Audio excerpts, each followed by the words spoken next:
నా రోజుల నుంచి ఉన్నాయి. పలానా ప్రొడ్యూసర్ మనం డేట్లు ఇచ్చామంటే ఆ సినిమా కరెక్ట్గా అది తీయగలరా లేదా, సరిగ్గా మార్కెటింగ్ చేయగలరా లేదా అనేది డౌట్ ఉండటంలో తప్పులేదు.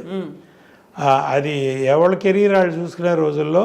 కానీ వాళ్ళు పిక్ చేయటమే ముందు ప్రొడ్యూసర్ని, పలానా ప్రొడ్యూసరు ఆహా పర్వాలా ఈయనకి ఒక 5 కోట్లు 10 కోట్లు లాస్ వచ్చినా తట్టుకోగలడు అటువంటి వాళ్ళని పెడుతున్నారు. ఇప్పుడు సోకాళ్ళు ఇప్పుడు పలానా అని చెప్పకూడదమ్మా. వాళ్ళు డైరెక్టర్లు సినిమాలు తీస్తున్నారంటే ఇప్పుడు శంకర్ ఫర్ ఎగ్జాంపుల్ నేను చెప్తున్నా, నిన్న రిలీజ్ అయింది ఇండియన్. అవును, భారతీయుడు 2. ఆ రిపోర్ట్ ఏంటో నాకు తెలుసు. నేను సౌత్ ఇండియన్ ఫిలిం ఛాంబర్లో ప్రెసిడెంట్గా ఉన్నప్పుడు లైకా ప్రొడక్షన్స్ వాళ్ళు ఆ శంకర్ మీద కంప్లైంట్ పెట్టారు.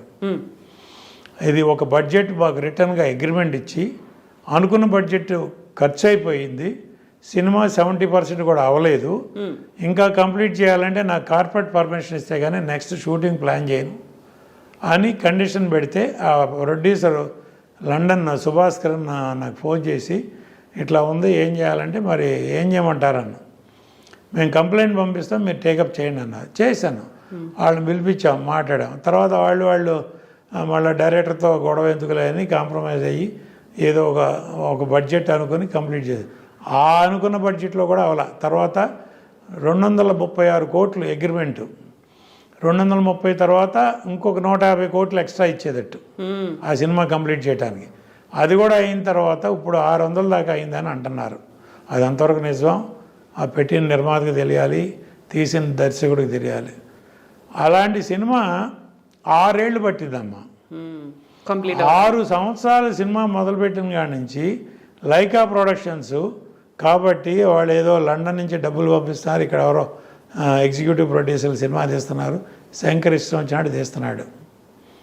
తీస్తూ ఉంటే కంప్లీట్ మధ్యలో పాండమిక్ వచ్చింది. అఫ్కోర్స్ ఒక 2 ఇయర్స్ పోయింది. ఆ టైంలోనే ఈ కంప్లైంట్ ఇదంతా వచ్చింది. తర్వాత అప్పటికి ఆ పాండమిక్లో ఆ సినిమాలో యాక్ట్ చేసిన 5 ఆర్టిస్టులు చనిపోయారు, ఇంక్లూడింగ్ వివేక్. మెయిన్ క్యారెక్టర్ వేసే వివేక్తో సహా చనిపోయారు. 5 చనిపోయారు పాండమిక్లో. అది మార్చి ఇది మార్చి కథ మార్చి మళ్ళీ ఎట్టాగొట్టా కంప్లీట్ చేసి బయట. నేను ఆ రోజున వాళ్ళకి లైకా ప్రొడక్షన్స్కి ఒకే ఒక సలహా చెప్పా, ఇప్పుడు వరకు మీరు 236 కోట్లు పెట్టామన్నారు, ఇది పోయింది అనుకోండి, మీరు ఫర్దర్గా పెట్టే ప్రతి రూపాయి లాసే వస్తుంది, జాగ్రత్త అన్న. నేను అంత వారం చేశాను, వాళ్ళని కావాలంటే అడగండి. చేస్తే కాదు సార్ మాకు ప్రెస్టేజ్ ఆగిపోతే సినిమా బాగోదు, కమల్ హాసన్ గారి సినిమా ప్లస్ మా బ్యానర్కి ఇమేజ్ అది ఇది అంటే సరే మీ ఇష్టం. కార్పొరేట్ పర్మిషన్ ఇచ్చారు, సినిమా తీశారు, ఇది పరిస్థితి. అది ఇంకా దానికి ఇండియన్ 3 ఒకటి వస్తుంది మళ్ళీ, మీరందరూ కాసుకోండి. రీజన్ ఏమై ఉంటుంది అనుకుంటున్నారు మీరు? కథా కాకరకాయ లేదమ్మా. ఇప్పుడు అమ్మ మనం ఒక కథ అనుకుంటాం, కథకు తగ్గట్టు డైరెక్టర్ అనుకుంటాం, దానికి తగ్గట్టు ఆర్టిస్టులు అనుకుంటాం, వాళ్ళు మన కంట్రోల్లో ఉంటారు. నేను సినిమా తీసే రోజుల్లో అమ్మ నా కథ మొత్తం డైలాగ్ వర్షన్తో సహా రెడీ అవ్వాలి. స్క్రిప్ట్ రీడింగ్ 2-3 సార్లు చేసేవాడిని. ఒక సినిమా చేస్తానే ఇంకో సినిమా పని చూసేవాడిని నేను. స్క్రిప్ట్ రీడింగ్ చూసుకుని లెంత్ చూసుకుని దీనికి కాస్ట్యూమ్స్, క్యారెక్టర్లు, ఆర్టిస్టులు ఎవరు, దానికి ఆర్టిస్టులకు కావాల్సిన కాస్ట్యూమ్స్ అసిస్టెంట్ డైరెక్టర్ని అడిగి ఎన్ని చేంజెస్ వస్తాయి, ఎంత కాస్ట్యూమ్స్ కావాలి, ఏం కావాలి, ఫుల్ పిక్చర్కి సరిపడే కాస్ట్యూమ్స్ రెడీగా ఉన్నాయి, ఫుల్ పిక్చర్కి సరిపడే ప్రాప్స్ రెడీగా ఉన్నాయి, అన్నీ రెడీ చేసి వాళ్ళ పొరపాటున ఒక ఆర్టిస్ట్ రాలేదు ఏదో హెల్త్ ఇష్యూలో, ఆల్టర్నేటివ్ నా షూటింగ్ ఆగేది కాదమ్మా. ఆల్టర్నేటివ్ ఏంటి, పలానా పని ఇదే ఆర్టిస్టులతో వేరే సీను, దానికి తగ్గట్టు కాస్ట్యూమ్ లేవు, ప్రాప్స్ లేవు అని అనకుండా మొత్తం రెడీగా పెట్టేవాడిని. అన్నీ ప్రీ ప్లాన్డ్గా పెడితే 32 నుంచి 35 రోజులమ్మా నేను పర్ సినిమా, అంతకంటే ఎక్కువ షూటింగ్లు చేయలే. దానవీర సూరకర్ణ ఎన్టీ రామారావు గారు 3 వేషాలు ఒకే ఫ్రేమ్లో 3 రామారావు గారు కనబడతారు. 3 వేషాలు, ఆయన డైరెక్టరు, ఆయనే ప్రొడ్యూసరు, అన్ని బాధ్యతలతో 45 రోజుల్లో ఆ సినిమా కంప్లీట్ చేశారు. With so much in camera work, graphics లేవు ఆ రోజుల్లో.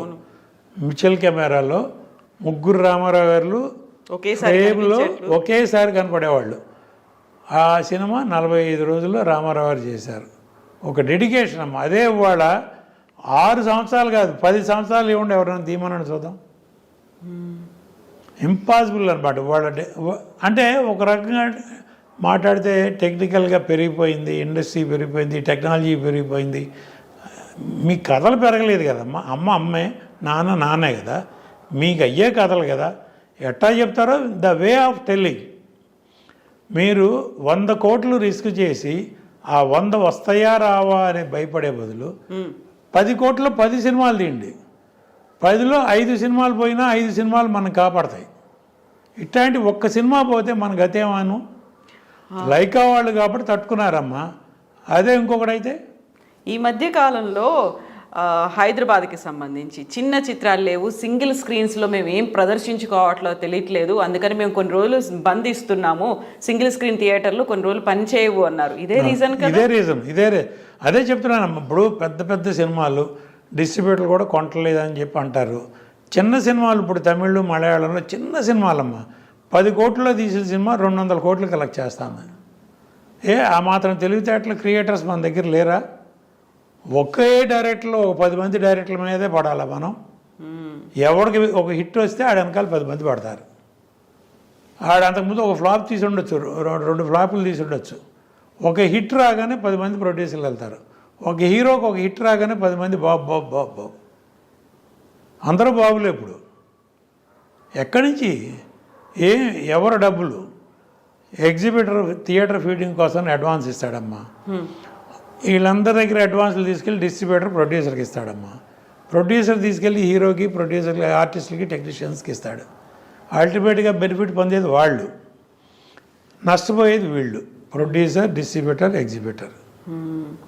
అట్లా ఎంతకాలం భరిస్తారు? వాళ్ళు సినిమా రిలీజ్ చేయాలంటే ఎగ్జిబిటర్లు అడ్వాన్స్ ఇచ్చే పొజిషన్లో లేరు. ఎంత అడ్వాన్స్ ఇవ్వాలంటే నాకు 500 కోట్లు అయింది కాస్టు, దాని మీద 600 కోట్లకి నేను అమ్ముతాను సినిమా, 600 కోట్లు అడ్వాన్స్ కావాలి. ఆ కొనుక్కున్న వాళ్ళు ఏదో ఎక్స్ట్రా వేసుకుని వాళ్ళు అడుగుతారు. ఇస్తే బ్లాక్ అయిపోతుంది. ఆ ఎగ్జిబిటరు, డిస్ట్రిబ్యూటరు మళ్ళీ ఇంకో సినిమాకి వెళ్ళే పరిస్థితి లేదు. ఆ ప్రొడ్యూసర్ దగ్గర, డిస్ట్రిబ్యూటర్ దగ్గర రికవరీ లేదు. అందరూ లాస్ పోయారుగా. ఎక్కడికి వెళ్ళింది ఈ మూటలన్నీ అంటే ఒక చోటకి వెళ్ళినాయి, 2 చోట్లకి వెళ్ళినాయి. అట్లా సక్సెస్ రేట్ ఎంతమ్మా? Maximum 5 to 7%. సంవత్సరానికి 200 సినిమాలు వస్తే 14-15 సినిమాల కంటే హిట్లు చూపిండి. ఎవరిదన్నా కానీ, ఏ హీరోలు ఎవరిదన్నా కానీ 200 సినిమాలు వస్తాయి, చిన్న పెద్ద అన్నీ కలిపి. వాటిలో ఇండస్ట్రీని పోషించే చిన్న నిర్మాతలేగా. పెద్ద హీరోల సినిమాలు ఎన్ని వస్తాయి? ఒక హీరో సంవత్సరానికి ఒక సినిమా చేస్తాడు. 20 మంది హీరోలు ఉన్నారు, 20 సినిమాలు. మిగతా 180 సినిమాలు ఎవరు? చిన్న సినిమాలు, చిన్న నిర్మాతలేగా.